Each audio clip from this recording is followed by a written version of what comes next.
today ay gagawa tayo na atsara ala blooming. Steps by steps kung papaano natin gagawin ang atsara ni blooming mama. At sarap at sara. Ayan. So, nga pala, ang gagawin nating atsara ay ating pangbenta at pang personal use. So, kung hindi pa kayo marunong gumawa ng atsara, stay tuned sa aking channel. I-watch nyo lang ang full video kung paano gumawa ng atsara. Baka dito ka na matuto kung paano gumawa ng atsara. Okay? Start na tayo mga ka-blooming. Samahan nyo ako. So, ang una nating gagawin mga ka-blooming ay kailangan nating hugasan muna ang ating papaya bago natin siya balatan. Naka-prepare na rin yung kabilang sink. Ayan, dito sa kabilang sink, dito natin ilalagay yung mga hinugasan nating papaya. Let's start washing our papaya. Ganito lang kasimple yung paghugas ng ating papaya mga ka-blooming ha. Okay, alam naman natin yan kung paano hugasan ang papaya.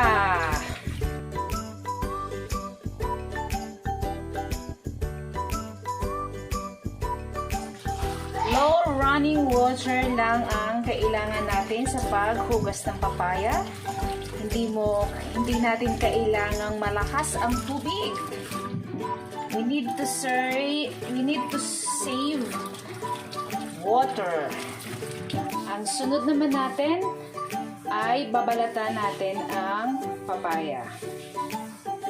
Kailangan natin ng sangkalan, ng kutsilyo, at ng peeler.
nakita niyo na kung paano ko ginawa ang steps by step ng atsara making.